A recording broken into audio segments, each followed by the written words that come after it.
كيلو تاع دقيق تفور، كاس كبير ديال الجنجلان، وكاس ديال الكاوكاو. زدنا كاس ديال الكاوكاو هذا،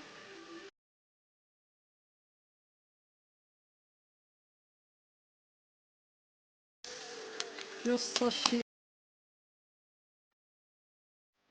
واحد المعلقه كبيره ديال الخميره ديال الحلوى، معلقه عامره، شويه الملح. ميلونجيو هادشي مزيان، نخلطوه النواشف كلهم.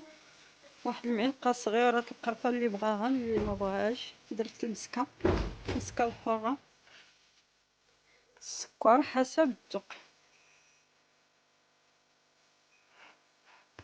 ندير انا كاس ونص، اللي بغا جوج كيسان، المهم نص كيلو في الكيلو.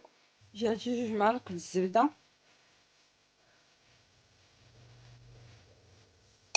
والزيت، وكاس ديال الماء زهر.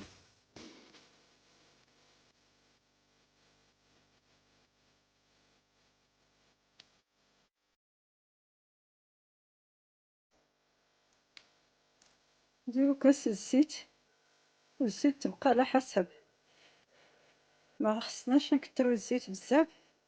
درت كاس هذا وندلقو حتى تجمع العجينه، ونزيد واحد نص كاس ديال الماء زهر مع الدلك. ماء الزهر جاد نص كاس.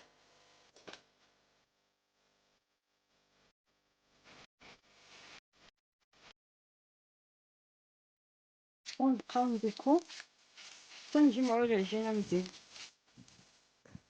يلا من بعد ما دلكناها مزيان، هانتوما شفتو، تنخليوها في هذا القوام هذا، ما تكونش مجموعه بزاف، لان الا كانت مجموعه بزاف تتجي تتفرتت. خصها تبقى هكا وتسخن. نديرها في بلاصتيكه بحال هكا ونخليها حتى تسخن. اما نعجنها بالليل والصباح نكورها، ولا الا عجنتها في الصباح بالليل نكورها ونطيبها. هانتوما شفتو، هاد القوام خصها تكون، ما تكونش جاريه، وما تكونش متلقه، وما تكون قاصحه بزاف.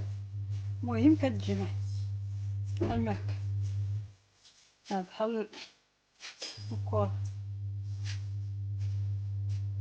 يلا دابا نديرها في البلاصتيكه ونخليها على الاقل ساعتين، ومن بعد نكورو ونطيب.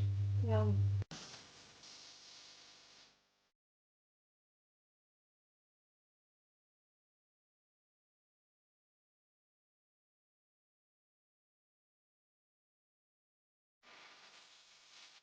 يلا البنات، من بعد ما خرجت من الفران عندي بقى سخونه دابا، ميمكنش نمسها حتى تبرد باش ما تفرتت.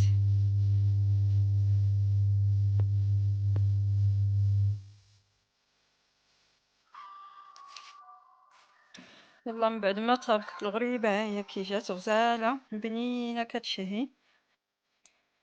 جربوها بهذه الطريقه.